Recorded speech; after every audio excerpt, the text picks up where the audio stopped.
Lors de l'été torride de l'an 479 avant Jésus-Christ, les jardins de Persépolis n'étaient pas seulement une scène de célébration, ils étaient un masque. Un masque fait d'or, de parfums et de musique, conçu pour dissimuler la plaie ouverte de l'Empire. Pendant 7 jours et 7 nuits, le palais royal se transforma en un théâtre où la grandeur perse devait briller plus fort que les défaites récentes. Xerxès Ier, le roi des rois, revenait de sa campagne ratée contre la Grèce. Il avait perdu à Salamine, avait été humilié à Platée, mais ne pouvait se permettre de montrer de la fragilité. Pour un monarque dont le pouvoir était absolu, admettre une erreur équivalait à détruire le mythe qui le soutenait. C'est pourquoi ce banquet n'était pas une fête, mais une déclaration. L'Empire restait intact, et lui aussi. Des milliers d'invités de toutes les satrapies affluèrent dans les salles colossales, décorées de tissus babyloniens et d'or de Lydie. Les fontaines ne déversèrent pas de l'eau, mais du vin. Les musiciens jouaient des mélodies venues de terres conquises, tandis que des danseuses évoluaient parmi des colonnes qui semblaient soutenir le ciel lui-même. Mais l'abondance avait un but, distraire, éblouir, anesthésier. Dans chaque coupe levée, dans chaque applaudissement exagéré, se cachait l'ombre de l'échec militaire. Et au centre de tout, assis sur son trône surélevé, Xerxès observait, souriait et buvait pour oublier. Cependant, les empires ne chutent pas à cause des armées ennemies. Ils chutent à cause de décisions qui semblent insignifiantes au moment où elles sont prises. Et cette décision commença le 3e jour du banquet, lorsque le roi, enivré non seulement par le vin, mais aussi par son sentiment d'omnipotence, posa son regard sur une silhouette juvénile qui dansait parmi les invités. C'était Amestris, sa fille de 14 ans. Une enfant transformée en ornement, en symbole, en pièce du mécanisme palatial. En cet instant fugace, tandis que la musique s'élevait et que la cour célébrait, le destin de la jeune fille fut scellé sans que personne ne s'en aperçoive. Pour comprendre ce qui était sur le point d'arriver, il faut saisir ce que signifiait être le roi des rois. Xerxès gouvernait des territoires s'étendant de la Libye à la vallée de l'Indus et de la Thrace à l'Éthiopie. La volonté du monarque était loi, non par décret, mais par nature. Les Perses n'obéissaient pas au roi, ils respiraient sous lui. Et dans cette atmosphère où le pouvoir n'avait pas de limite, où la parole d'un homme valait plus que des millions de vies, n'importe quel caprice pouvait se transformer en tragédie. Le banquet continuait, les coupes se remplissaient, les rires s'élevaient comme s'ils voulaient toucher les étoiles. Mais là, entre colonnes et ombres, quelque chose de plus profond se déroulait. L'histoire avançait silencieusement vers un carrefour. Parfois, les grands désastres commencent ainsi, par un petit geste presque banal, qui plus tard se révèle être le premier coup du destin. Et pour Amestris, ce coup était sur le point de tomber. Amestris était née loin des projecteurs du trône, bien que son berceau fût fait de soie impériale. Elle n'était pas la fille de la grande reine du palais, mais d'une concubine d'origine bactrienne, une femme dont la présence dans les chroniques apparaît à peine en fragments. Cependant, cette provenance ne diminua en rien la façon dont la cour percevait la fillette. Dès son plus jeune âge, sa beauté attira l'attention dans un environnement où l'esthétique était presque une science. Les Perses cultivèrent l'harmonie comme expression de pouvoir, et au sein du harem royal, l'apparence d'une princesse était aussi importante que sa lignée. Amestris grandit ainsi, entourée d'art, de parfums et de protocoles, apprenant dès le premier jour que sa vie ne lui appartenait pas. Le harem impérial n'était pas un espace de plaisir, comme le roman sont souvent les récits ultérieurs. C'était une machine soigneusement contrôlée, où chaque femme avait une place désignée et chaque action était régulée par des normes invisibles. Dès qu'elle commença à marcher, Amestris fut instruite par des eunuques et des concubines plus âgées. Elle apprit la danse, la musique, la poésie, la broderie fine et la bonne manière de se déplacer, de sourire et de parler pour ne vexer personne. C'était un dressage élégant, mais cela restait un dressage. Là, entre rideaux lourds et patios silencieux, l'enfance se transformait en un rituel de plus du palais. Pour une princesse perse, grandir signifiait devenir un symbole. Les hommes de l'Empire menaient des batailles, signaient des traités, gouvernaient des provinces. Les femmes, en revanche, représentaient des alliances. Leurs mariages étaient des ponts entre satrapies, des outils politiques, des promesses scellées avec du sang noble. La cour entière le savait. Xerxès le savait aussi. Même si, en tant que père, il tentait d'adoucir cette réalité en gardant Amestris à ses côtés, plus longtemps qu'il ne le faisait avec ses autres filles. Il les envoyait loin quand venait l'heure de leurs engagements dynastiques. Mais Amestris, il la retenait, s'excusant toujours avec des caprices ou des nécessités rituelles. À première vue, cela semblait un geste d'affection. Mais l'histoire démontre que parfois, l'affection excessive n'est qu'une autre forme de contrôle. Les historiens modernes se demandent souvent si Amestris comprit le poids de son nom. Dans les textes perses les plus anciens, elle est décrite comme une jeune femme au regard tranquille, disciplinée et aimable. Rien dans ses portraits ne suggère de rébellion. Elle semble plutôt avoir été une jeune fille qui grandit en croyant que son devoir était d'accepter. Cette acceptation façonnée depuis l'enfance explique pourquoi sa tragédie avança sans résistance visible. Quand quelqu'un est éduqué pour obéir, même les injustices les plus violentes peuvent sembler faire partie naturelle du destin. Mais entre les murs polis du harem circulaient aussi des rumeurs. Les concubines plus âgées disaient que Xerxès montrait une attention inhabituelle envers Amestris, qu'il l'appelait plus fréquemment, qu'il était trop fier de son talent et de sa beauté. Certains voyaient pas cela comme du favoritisme, d'autres comme un mauvais présage. Dans les empires où le souverain est la loi, ce qu'il aime peut facilement devenir ce qu'il sacrifie. Et cette prophétie silencieuse commença à se réaliser au moment même où la jeune femme apparut en dansant devant le roi pendant le banquet. Il l'observa avec fierté, oui, mais aussi avec l'inconscience de celui qui n'imagine pas qu'il est sur le point de livrer sa propre fille au destin le plus sombre du palais. Quand le banquet atteignit son 3e jour, l'atmosphère était déjà un mélange d'euphorie, de fatigue et de délire. Le vin coulait sans répit, et les musiciens répétèrent des mélodies qui semblaient résonner contre les colonnes, comme si elles étaient des prières prises au piège dans la pierre. C'est alors que Xerxès, enflammé par un dangereux mélange de fierté blessée et d'omnipotence théâtrale, se leva pour faire une annonce que seul un homme aveuglé par son propre mythe serait capable de prononcer. Il jura, devant toute la cour, d'accorder toute requête qu'un invité oserait lui formuler. Et il ne jura pas en vain. Il le fit en invoquant les dieux perses, ce qui rendait le geste irrévocable, presque sacré. À cet instant, la salle resta suspendue. Tous comprenaient le poids d'une promesse faite par un roi des rois. C'était plus qu'un mot. C'était une pierre lancée dans un lac politique où toute ondulation pouvait se transformer en raz-de-marée. Et parmi les présents, un seul vit dans ce serment une opportunité, Artaban.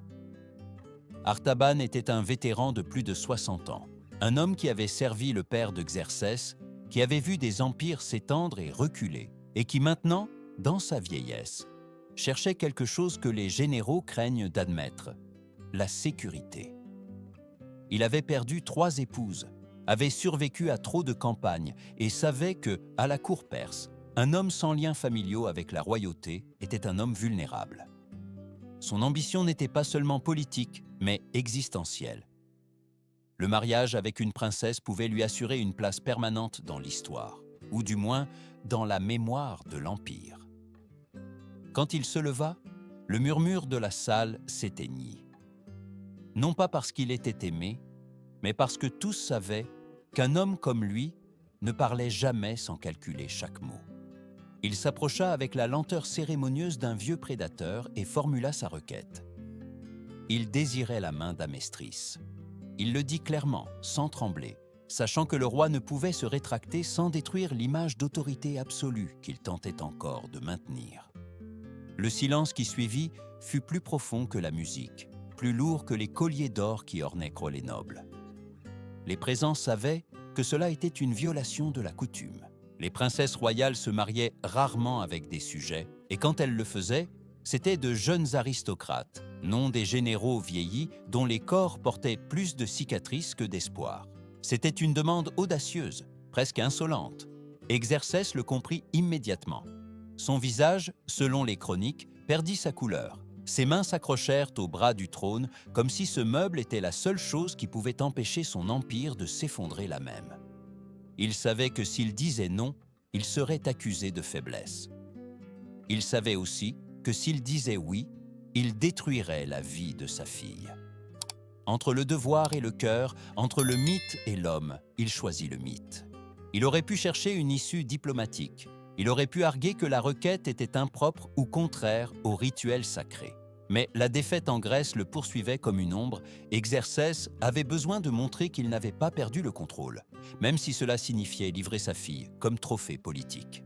Finalement, après un silence qui sembla éternel, il prononça un seul mot qui résonna comme une sentence. « Accordé ». À ce moment-là, la cour respira de nouveau, mais Amestris, bien qu'elle ne le sût pas encore, cessa d'être une enfant. Son destin avait déjà été consommé par un pacte né de la vanité d'un roi et de l'ambition d'un soldat. 3 mois après cette requête publique que personne n'osa remettre en question, Persépolis se prépara pour un événement qui, en apparence, devait être glorieux. Le mariage d'une princesse royale. Les rues proches du palais furent ornées de tissus teints en pourpre. Les artisans travaillèrent sans relâche pour polir des bijoux destinés à une mariée qui comprenait à peine ce qui allait se passer.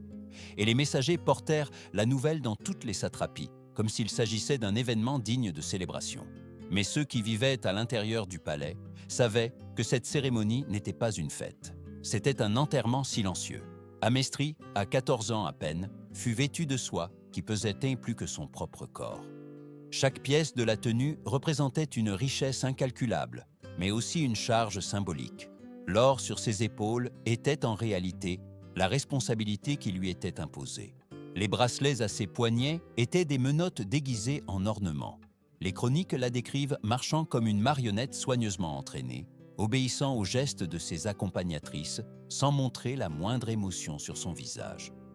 Elle ne pleura pas, ne protesta pas, ne supplia pas. Elle avait appris dès l'enfance que les princesses n'avaient pas le droit de dire non. Artaban, de son côté, rayonnait d'une satisfaction presque offensive.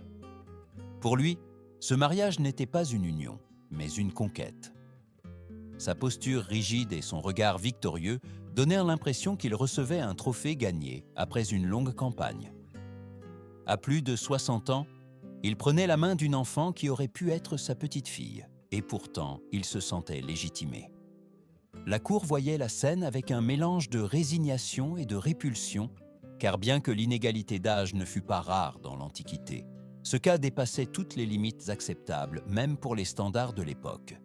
La musique jouait, mais sa joie était feinte. Les danseuses bougeaient, mais leurs yeux se détournaient vers la jeune princesse qui semblait s'évanouir sous le poids du destin. C'était comme si tout le palais jouait un rôle pour cacher la vérité. Que ce mariage n'était pas un pacte, mais une sentence. Dans un coin du salon, quelques concubines murmuraient, regrettant le destin de la jeune femme. Elles savaient mieux que quiconque ce qui attendait Amestris. Isolement, contrôle et la perte totale de son autonomie. Le harem, bien que réglementé, offrait une certaine protection collective. Mais la maison d'un époux qui souhaitait l'utiliser comme un marchepied politique serait, pour elle, une cage sans barreaux visibles. Les tensions retombaient aussi sur Xerxès. Le roi assistait à la cérémonie avec une expression dure, presque pétrifiée. Il avait sacrifié le bonheur de sa fille pour sauver sa propre image, et bien qu'il tentât de le justifier comme une décision politique nécessaire, la présence d'Amestris devant l'autel faisait trembler les failles de pensée qu'il s'efforçait de dissimuler. Le silence entre le père et la fille le jour de ce mariage était si lourd qu'on aurait pu le couper au couteau. Quand les vœux furent prononcés et l'union scellée, un soupir collectif parcourut la salle. Ce n'était pas du soulagement, c'était de la résignation. La cour savait qu'Amestris, à cet instant, avait perdu tout ce qu'une jeune personne possède, avenir, espoir et sa propre voix, pour entrer dans une vie qu'elle n'avait pas choisie. Et bien que les registres parlent de bijoux, de musique et de festins, la vérité était que ce jour-là, la princesse ne s'est pas mariée, mais qu'elle a été livrée. Les premiers mois suivant le mariage révélèrent la réalité que le luxe de la cérémonie avait tenté de dissimuler. Amestris fut conduite dans les appartements d'Artaban, un ensemble de pièces spacieuses, certes, mais imprégnées d'une solitude glaciale. Là, loin des rires timides de ses sœurs et du murmure protecteur des concubines plus âgées, la jeune femme découvrit ce que signifiait être prisonnière sans chaîne visible. Artaban imposa dès le début des règles strictes. Elle ne pouvait visiter sa famille, ne pouvait envoyer de messages sans supervision, ne pouvait se promener dans le palais sans permission. La fille du roi des rois devint, du jour au lendemain, une ombre piégée sur le territoire d'un homme qui voyait en elle un instrument, non un être humain. Dans la culture perse, les femmes de la famille royale dépendaient profondément des liens féminins pour survivre émotionnellement. Les mères, sœurs et tantes formaient des réseaux silencieux de soutien au sein du harem. Amestris, maintenant isolée, fut dépouillée de ce soutien essentiel. Les sources décrivent sa perte progressive de vitalité. La jeune femme qui dansait auparavant lors des banquets commença à se mouvoir avec la rigidité de quelqu'un qui vit en mesurant chaque pas. Ses sourires, soigneusement entraînés durant l'enfance, disparurent de son visage. Artaban, quant à lui, était obsédé par un unique objectif: produire un héritier de sang royal. Pour un homme comme lui, dont le pouvoir était toujours en péril, un fils descendant directement de la maison achéménide serait la garantie définitive de son ascension. Cette obsession le conduisit à consulter médecins, astrologues et prêtres. Des registres administratifs mentionnent des achats d'herbes, de toniques et d'offrandes rituelles dédiées à des divinités liées à la fertilité. En apparence, c'était une préoccupation pour l'avenir de sa lignée. En pratique, c'était la réduction d'Amestris à un ventre. La présence de médecins dans ses appartements, la pression constante pour concevoir, les rituels imposés sans son consentement, tout cela la plongea dans un état psychologique que les textes décrivent en termes austères, mais que nous reconnaîtrions aujourd'hui comme une anxiété et une dépression sévères. Son jeune corps devint un territoire politique. Son intimité fut abolie. Ce qui devait être un mariage, bien qu'imposé, se transforma en un projet biologique dont le succès déciderait de la valeur que l'époux lui attribuait. Les tentatives d'Amestris pour chercher de l'aide furent silencieuses. Des fragments de tablettes mentionnent des messages qu'elle tenta de faire parvenir à Xerxès, le suppliant d'intervenir. Mais le roi, prisonnier de sa fierté et de la nécessité de maintenir son image d'infaillibilité, ne répondit jamais. Chaque lettre restée sans réponse fut un rappel cruel. La personne qui pouvait la sauver choisissait de regarder ailleurs.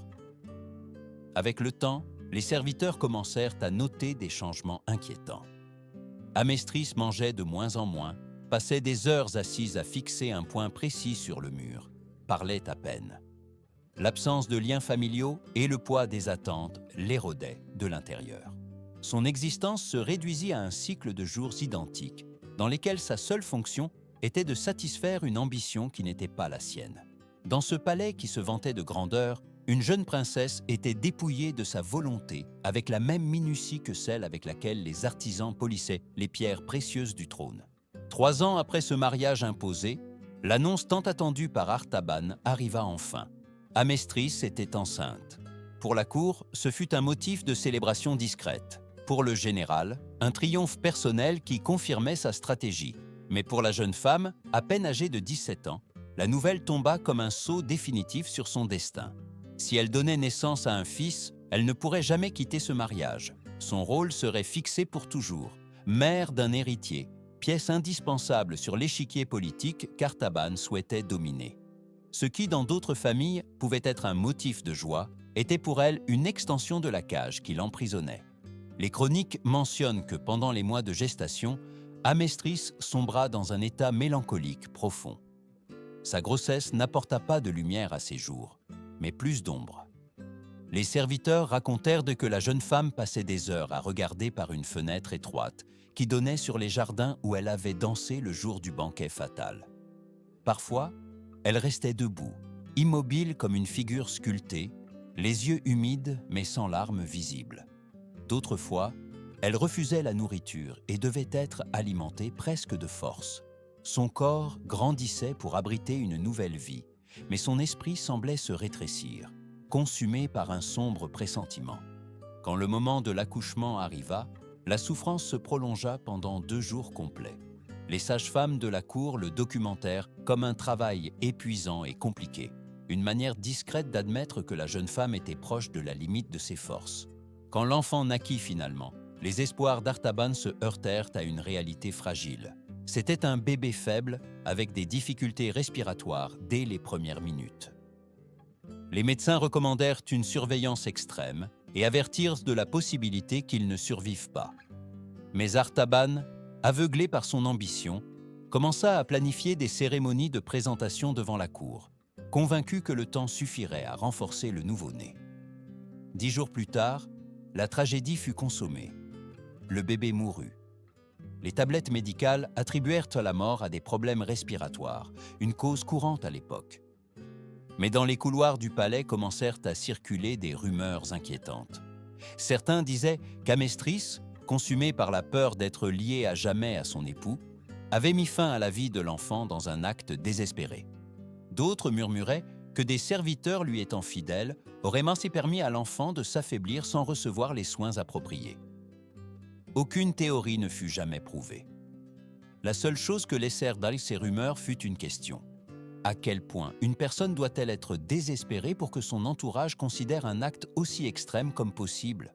Au-delà de la vérité, le fait était que la mort du bébé fut un point de rupture.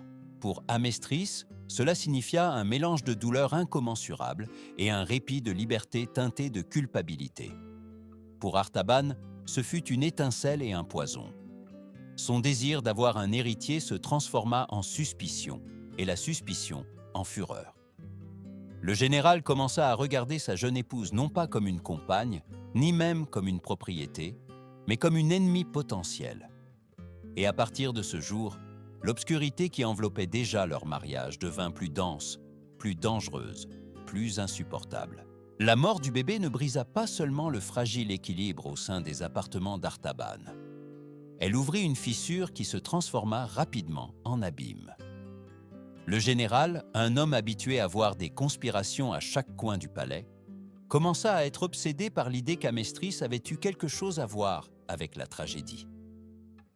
Peu importait l'absence de preuves, peu importait que la médecine de l'époque fût limitée, dans son esprit vieillissant et corrodé par l'ambition, la perte de l'enfant n'était pas l'œuvre du destin, mais d'une trahison. Et quand un homme puissant décide de croire en une trahison, son interprétation devient sentence.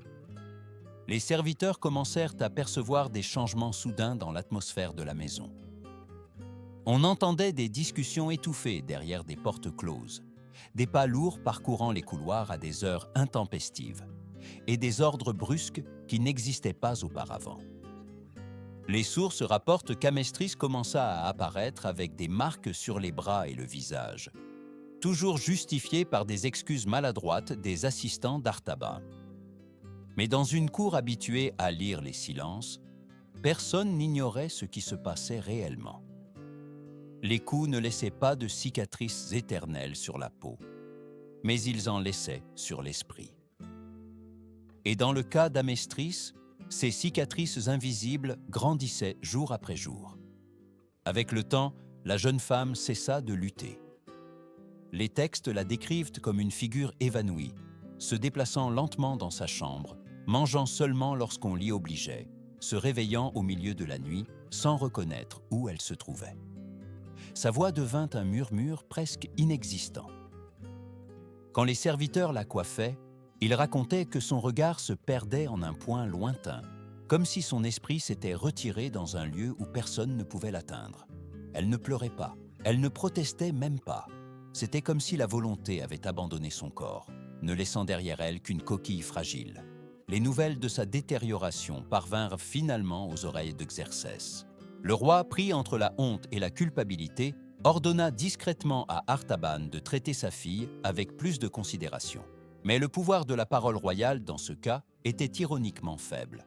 Le même roi qui avait sacrifié sa fille pour maintenir son image d'autorité absolue découvrait maintenant qu'il avait trop cédé.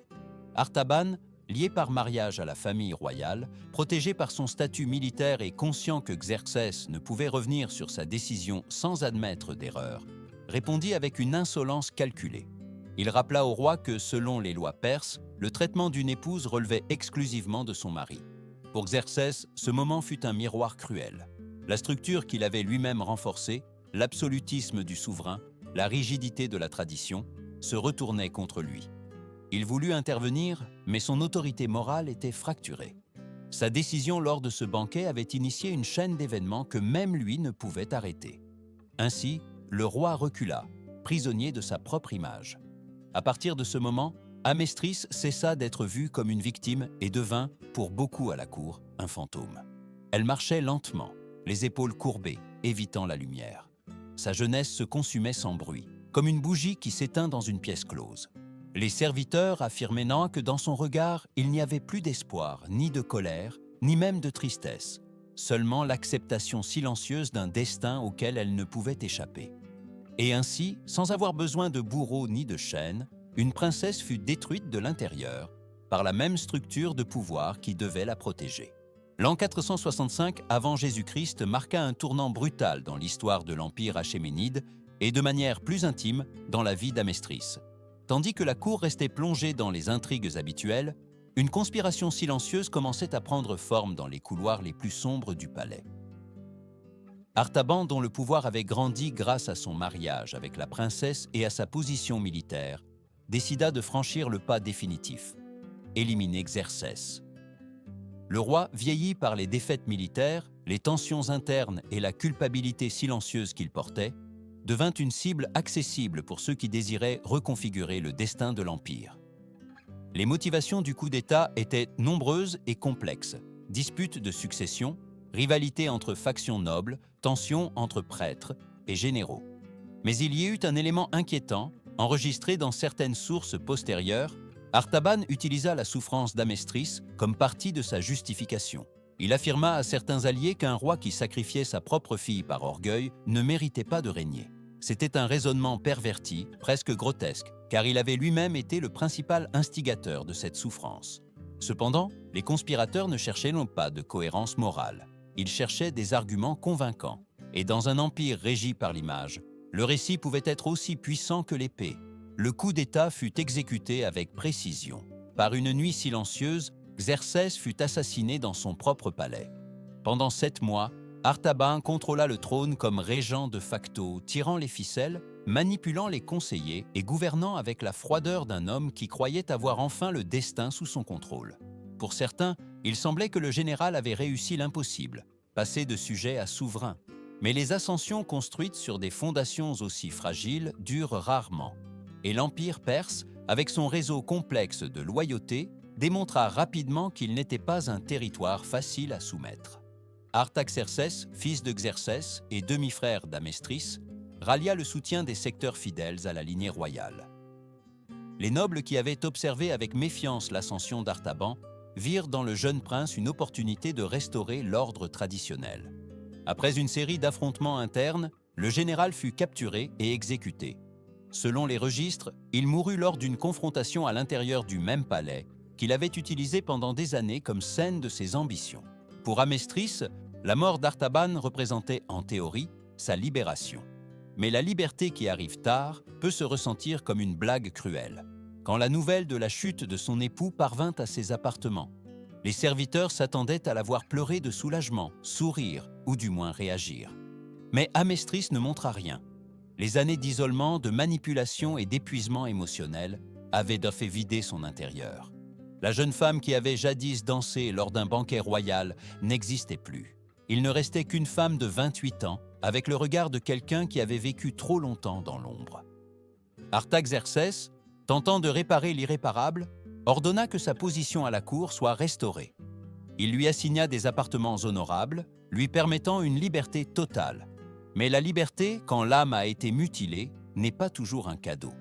Amestris quitta rarement sa chambre. Elle refusait les banquets, évitait les réunions et marchait dans les couloirs comme si le monde qui l'entourait n'était pas réel. Elle avait survécu, oui, mais elle n'était pas revenue à la vie. L'Empire célébrait la restauration de l'ordre, mais personne ne célébrait le retour de la princesse. Elle-même ne se souvenait déjà plus comment faire cela. Les dernières années d'Amestris se déroulèrent comme un écho éteint à l'intérieur des murs de Persépolis. Bien qu'Artaxercès, désormais roi des rois, tenta avec une volonté sincère de lui rendre une place digne à la cour, la princesse ne possédait déjà plus les outils émotionnels pour se réintégrer dans la vie palatine. Elle avait passé trop de temps piégée dans un mariage qui la dépouilla d'identité, de volonté et d'espoir. La liberté, quand elle arriva enfin, trouva une femme qui ne savait plus quoi en faire. Les serviteurs racontent qu'elle quittait rarement ses appartements. Elle préférait la douce pénombre à la lumière du jour, comme si ses yeux avaient oublié comment regarder le monde sans peur. Parfois, des musiciens étaient envoyés pour égayer son séjour, suivant les instructions du roi. Mais un après-midi, lorsqu'ils commencèrent à jouer une mélodie qui ressemblait à celle qui avait résonné lors de ce banquet de 479, Ave Magise C. Le jour où son destin fut scellé, Amestris se leva d'un bond, poussa un cri qui glaça le sang des présents et détruisit les instruments de ses propres mains. Ensuite, elle tomba au sol, pleurant d'une manière que personne n'avait jamais entendue auparavant. Ce n'était pas de la tristesse, c'était la mémoire. Cet épisode fut la dernière tentative de la cour pour s'approcher d'elle. Ce qui suivit fut un silence profond qui enveloppa ses jours.